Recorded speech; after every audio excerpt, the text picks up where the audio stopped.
friends, good morning. Hello लोगोफोर नोंथांमोन बयखौबो आंनि सिबि ब्रह्म ब्लग YouTube चेनेलाव फिन खेबसे बयखौबो बरायग्रोनानै लाग्रोनाय थाबाय आसा खालामो लोगोफोर नोंथांमोनहा दिनैनि भिडिअखौ जोबजासे नायलांगोन लोगोफोर फैदो जों दिनै मानि थाखाय रेडि जादों नोंथांमोनहा आं एसे फोरमायना होनि दिनै जोंहा नै 2024 मायथाइयाव जानो गोनां फिरफिला बिरहोनायनि मेथाइ खननो थाखाय जों रेडि आब'मोनहा ओरैबायदि गावसा बिराद मोजां मोजां मंगलिय हारिनि ड्रेस गाननानै फैदों नालाय आंहा गोजा गाननानै आंखौ जारायबाय सरि आइ एम स' सरि बिनि थाखाय मोजां नुदोंना लोगोफोर मेथाइ खनगिरि बिथांमोनखौ जोबोद समायना नुदों जोंना नै दाबो मानसिफ्रानो रेडि जायाखै ओमफ्राय ओरैहाय आं नोंथांमोननो देखायनोसै ओरैहाय जोंना नै फिरफिला बिरहोनायनि थाखाय रेडि बानायगासिनो दङ दासिमबो जोंना एसे लेट जानानै थांबाय दासो जाहांदों आरो बिदिबा लोगोफोर आरो गुबुन मा हायो आं एसे नोंथांमोननो शेयार खालामलांबाय थानोसै आरो नै जोंहा गामिनि गासै मावथि सोद्रोमाफोरा दिनैनि नुजाफैजोब्बाय एसे माखासे जोंनि दाब फारानि गासै आफादगिरि नेहाथारिया फैजोबनो हायैखाय जों दासिमबो प्रग्रामखौ लानो हानाय जायाखै एसे दिनैहाय लेट जाबाय आरो ना माखासे खामानि मावनायफोरा बेनि थाखायनो एसे मा होनबावनो आरो जोंहाबो नै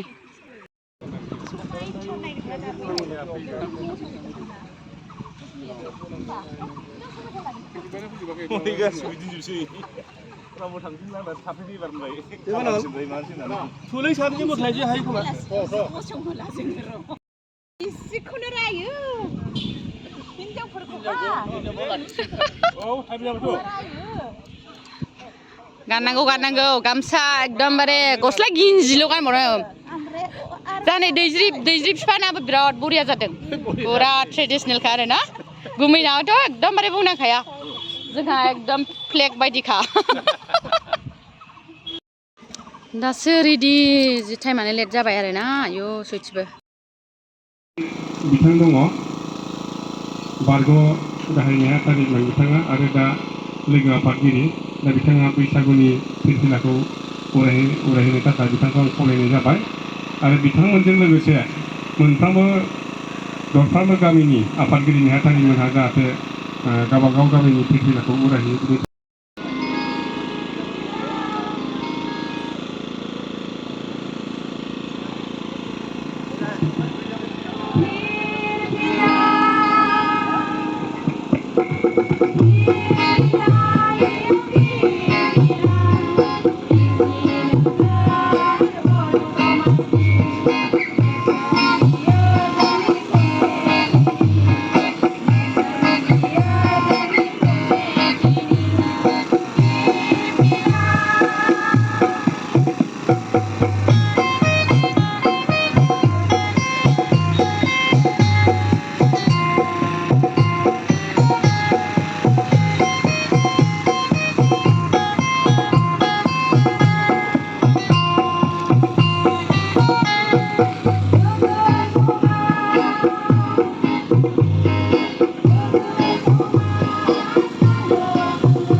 बायदि नेरसोन बियो जोंनि खौसेथिनि गोजोन्थों। साबायखर बावबाय। थेंक इउ सै अब्लाबो साक्सेसफुल खालामना होनायनि थाखाय।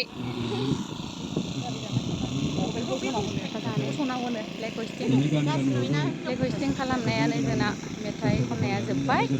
स' दिनैनि एसे समाजारि नियम हिसाबै एसे माखासे सावरायमेल बायदि जथुमबाय। सुबुंफोरनो जे जोंबो मोनसे सोद्रोम हारिनि मानसि जोंबो बैसागोखौ सोद्रोमै जानो रोंगौ।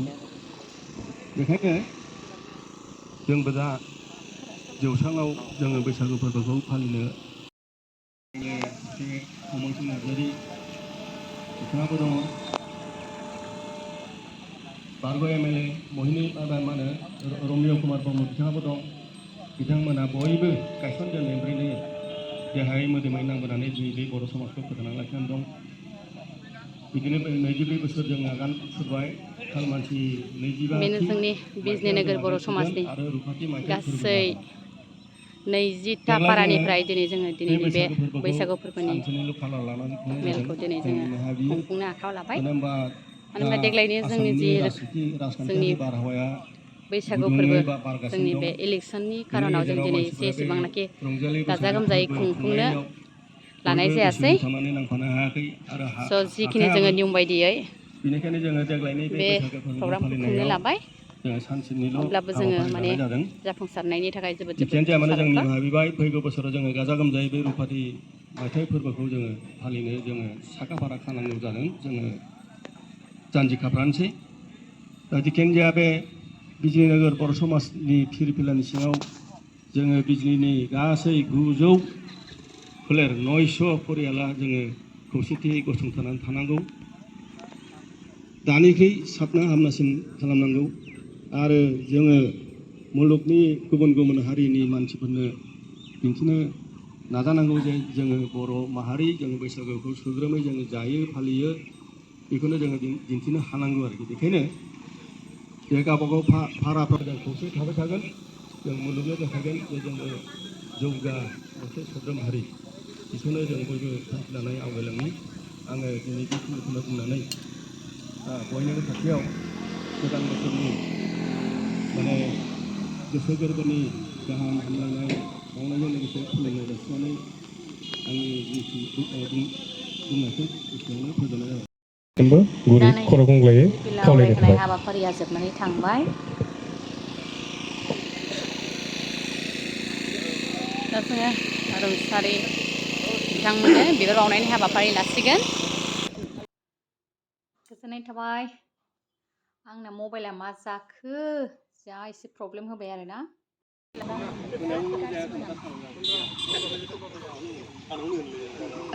साथि माबानो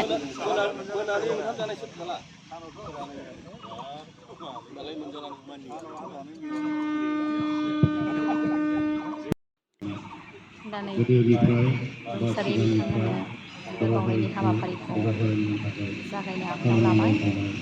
आरो बिजनि नोगोराव रायजो जानानै बेवहाय रुंसारि जाफैनाय बिथांमोनखौ मान बावनायनि हाबाफारिया जाफैनो हानाय गामिनिनो बयनिख्रुइबो फुजिजाथाव मानिजाथाव गेदेर नोंथांमोन बेवहायनो नुजाफैनो माखासे हानाय जोंनि आङो गेदेमाफोरनि माखासेखौ थांखिनानै बिबार बावनाय दिनैसिम आं हाबाफारिखौ माखासेखौ आं बुंनो हानाय लाइभआव होनायनि थाखाय बेयाव नुजोबनो हायासै। बेनि थाखाय सरि। जोंहा बिबार बावनायनि हाबाफारिया जागासिनो दङ। जोंहा बारग' MCLA आदा गुनेस्वर मुसाहारि बिथाङाबो दा नै बिबार बावनायनि हाबाफारिखौ खालामगासिनो।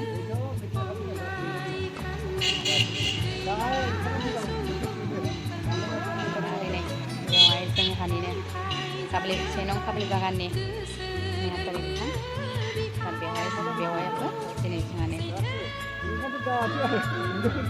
बिबार बावनायनि हाबाफारिखौ मावबाय।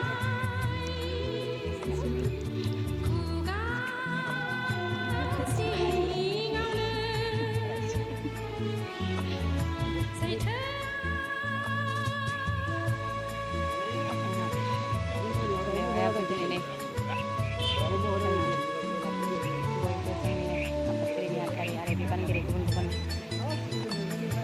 थानाय बिबानगिरि बिथांमोनाबो दिनै जोंनि बिबार बावनायनि हाबाफारिखौ मावगासिनो दङ लोगोसेनो आब'मोनाबो दिनै जोंहा मेथाइ रोजाबगिरि आब'मोन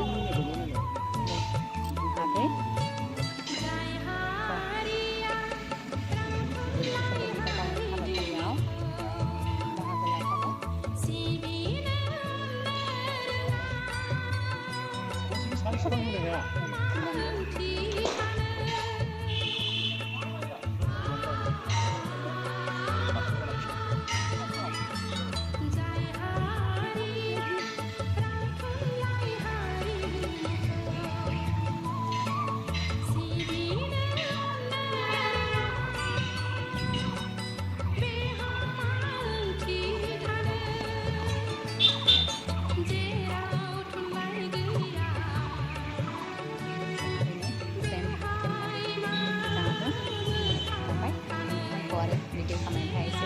खालामबाय गोजोननाय थाबाय जोबोद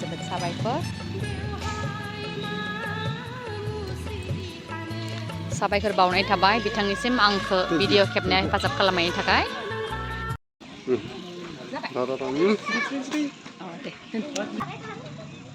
थामथि हाबाफारियाव दङ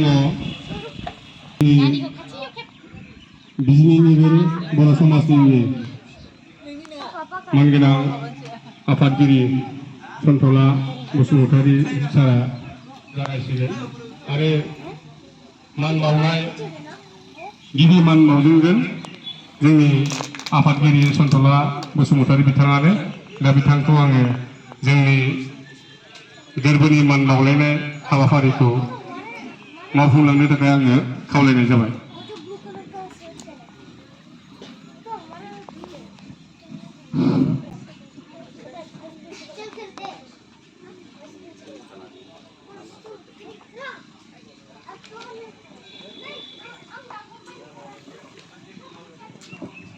आरो जोङो जोंनि आफादगिरि बिथां सन्थला बसुमतारीखौ गिबियावनो जोंनि आफादनिफ्राय गांसे आर'नाइजों बरायग्रोनो खावलायनाय जाबाय।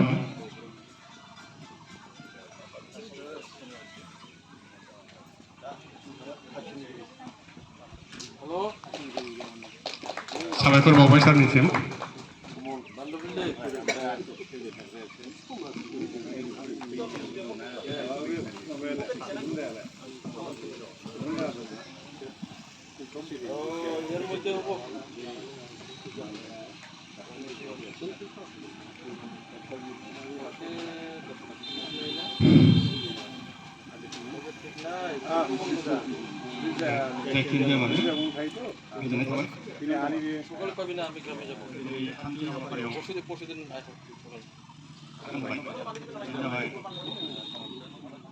बैसोगोरानो मान बावनाय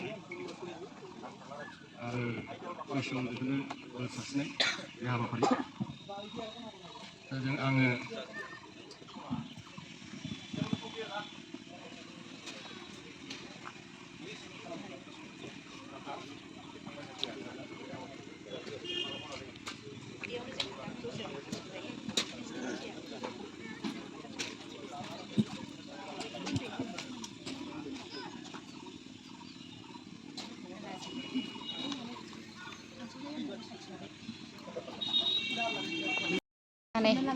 बैसागुनि जाग्रा लोंग्राफ्रा गासै जोंना बेनो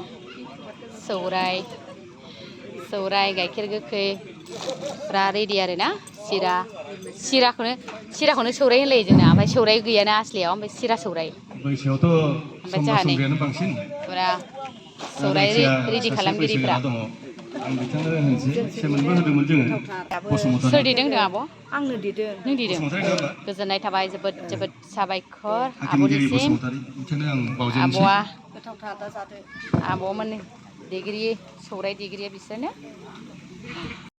खालामग्राजों नै जोंहा बिनानावा मोसागोन दै दा मोजाङै नाय रायजोफोर गोसो होनानै नायदो एसे गोसो होनानै बयबो नायदो जाबा दाजा दसेनि थाखाय आरो ना गुड इभिनिं थ' जोङो नै रेडि जाबाय दा थांनो थाखाय जोङो नै मोसानो फुरा रेडि जानानै ओंखारबोबाय जोङो दा थाबायबाय जोङो स' टाइमाबो जोबोद आंखालजों मोसानाय प्रेक्टिस खालामनानै ओंखारबाय जानाय जायैयाथ' मा होनबावनो साननैनि गेजेराव जोङो प्रेक्टिस खालामनानै ओंखारबाय बहाथो मोजां हाद्रायबावनो अब्लाबो बर'नि कालसारखौ लाखिनांगौ हिसाबै जोङो ओंखारबोबाय नै लोब लोबनो फुरा ओंखारबोबाय आरो मोसाखावरिफ्रा बिदि लोगोफोर जोंजों लोगोसे नायफालांबाय थादो